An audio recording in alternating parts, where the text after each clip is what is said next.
আমি একজন শারীরিক প্রতিবন্ধী, আমি এখন একটা খাওয়া হইতে পারি না। আপনি এখন থেকে আমাদের পরিবারের একজন সদস্য। ভালো স্যার? স্যার ভালো আছি স্যার।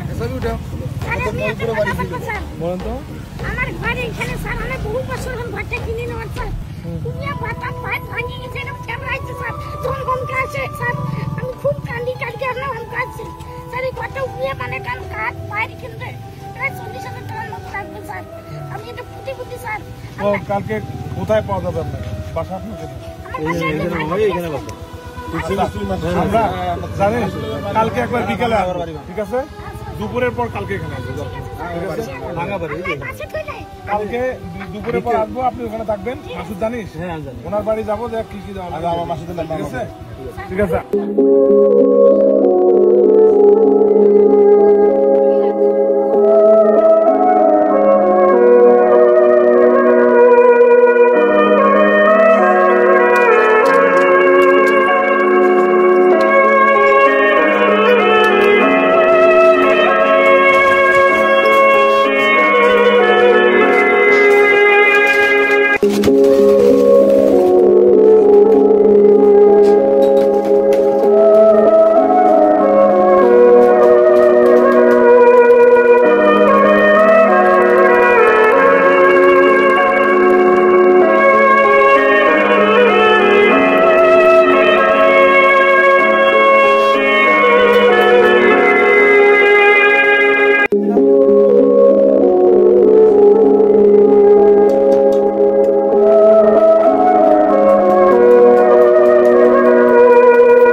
আমাদের এলাকায় হয়তো দারিদ্র নিঃস্ব একেবারে অসহায় ব্যক্তিগুলো একটা পাখির বাসার মতো ওনার যে ঘরটা, এটা যে এত তাড়াতাড়ি উনি পরিবর্তন করে দেবে, আসলে আমাদের অন্তঃস্থল থেকে তার জন্য আমরা খুবই গর্বিত।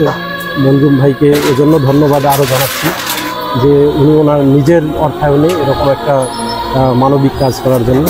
স্যার আমার ঘরটা তুলে দিয়েছে, আমি এতে অনেক অনেক ধন্য, অনেক অনেক খুশি। আমি এনার জন্য অনেক অনেক দোয়া করি, আল্লাহ ভালো করুক, তাদের মনে আশা পূর্ণ করুক। সাখাওয়াত হোসেন বাবু ভাই, আপনি এখন থেকে আমাদের পরিবারের একজন সদস্যের মতো, ঠিক আছে? আপনার সুখে দুঃখে আমরা থাকবো সব সময়। আমরা ঈদে আমার বড় ভাই আবার ঈদে আসবে, এসে আপনার সঙ্গে দেখা করে যাবে। আপনাকে যে আজকে ঘর দিলেন উনি ঈদে আসলে আপনার সঙ্গে, উনি অলরেডি চলে গেছেন, এই কোরবানির ঈদে আসবে, আসলে আপনার সঙ্গে দেখা করবো এবং আপনাকে আমরা যে কোনো প্রয়োজনে আপনার যে দরকার আমাকে ফোন দিন, আমরা আপনাকে হেল্প করবো, ঠিক আছে? ঠিক আছে, হ্যাঁ।